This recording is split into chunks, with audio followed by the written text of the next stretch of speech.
Hi, I'm Bob Schrupp, physical therapist. Brad Heineck, physical And therapist. together we are the most famous physical therapists on the internet. In our opinion, of course, Today, Bob. Brad, we're going to talk about pain after stroke. Okay. A lot of people experience pain after having a stroke. Sure. There's basically two types of pain.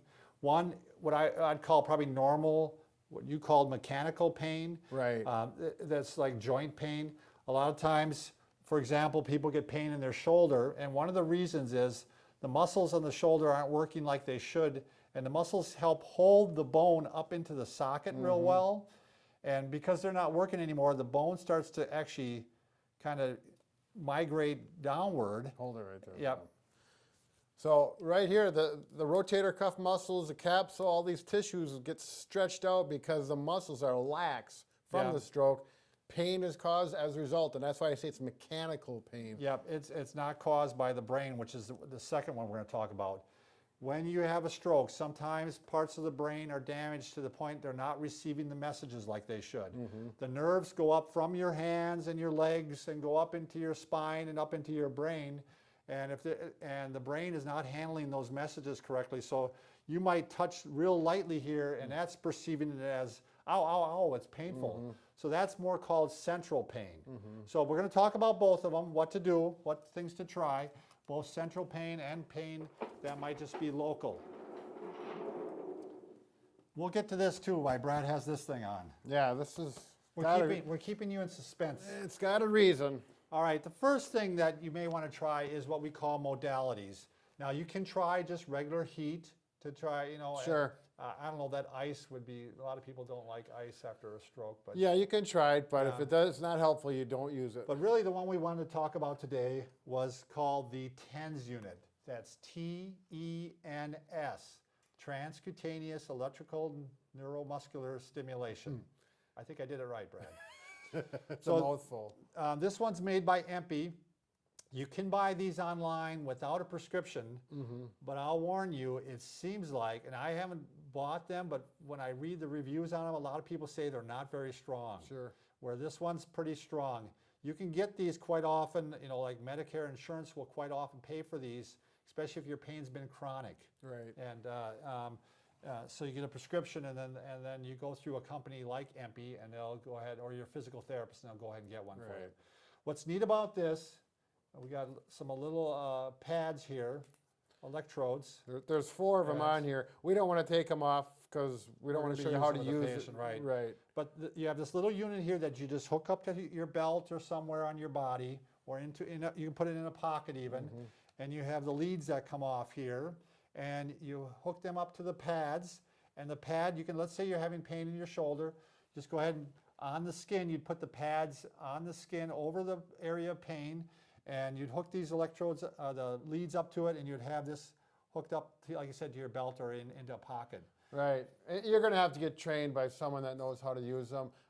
I mean... They're very simple to use now. They are. They've made them very simple. But there's some simple things as far as some function where to of put it and how to try it. But we're letting you know this is available. Sure. So you can ask your doctor about it, because it's a common modality. Works pretty good with a lot of people. What it does, so you're getting a signal of pain from, let's say, the shoulder going up into your brain. This helps cut off that pain pathway. That's one of the theories. It actually cuts that pathway off so it can't receive the signal. The other thing it does, it's supposed to stimulate your natural opiates. Sure. What do you think about that, Brad? I say if they're natural, let's have them. So it's a cool device. It's one that, the other thing is you can have up to 4 pads at once. And you can, let's say you're having shoulder pain today, you can do shoulder. Let's say you're having knee pain tomorrow, you can put it on your knee, put it on your back. You can't use it for headaches. There's a lot of things you can't use it for. But so very neat device. This is probably one of the first go-to things I'd say for central pain, if you're having that pain that's from the brain. All right, another another reason why you're having pain quite often is just plain old that you're not moving the joint. If you take a good arm and you just hold it like this, Brad, all day long, you're going to start to have pain after a while. Sure. Joints do not like to be still. They like to be moving. They don't, you're going to get toxins built up, right? The blood's not flowing. Right, circulation. that's why it's really important, and a lot of times it's hard because the limb hurts and people don't want to move it. Right. But you're going to want to, especially a tightened limb up, you're going to want to make sure someone's doing range of motion to it, or Sure. you're doing range of motion yourself to it.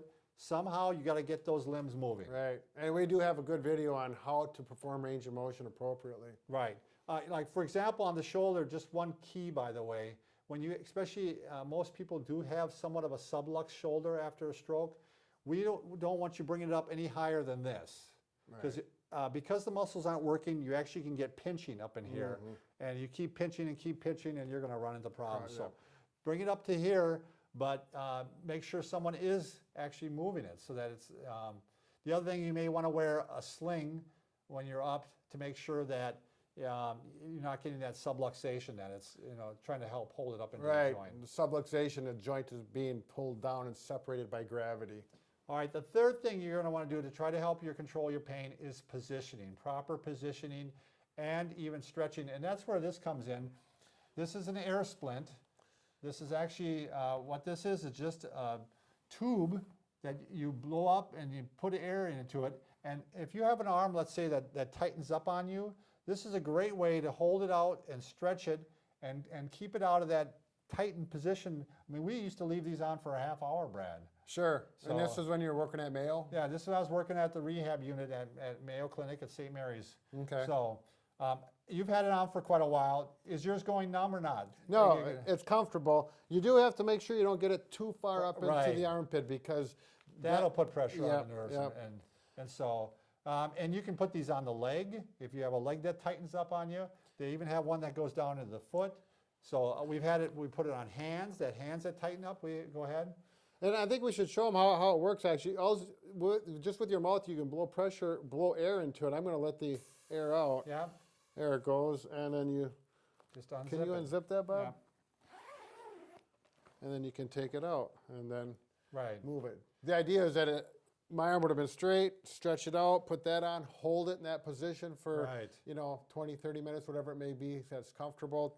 Then you Yeah, got to we're take trying it to get off. it out of that spastic position. Sure. So another one with the shoulder, a very basic one is when people are sitting, you want to make sure that arm is supported. You don't want it up like this. You want to try to pull it out. You want to make sure that the shoulder's not just hanging like this. There is some support for it. We're going to do a whole separate video, Brad, on how to position someone correctly in bed. Because I didn't want to take the time on this video to do so. That's going to be our next video. So make sure you watch. Or Brad's going to come out and I don't know what you're going to do to him. I'm going to give him a big hug, Bob. Oh, that's probably the worst thing that Yeah. could happen. All right, thanks a lot.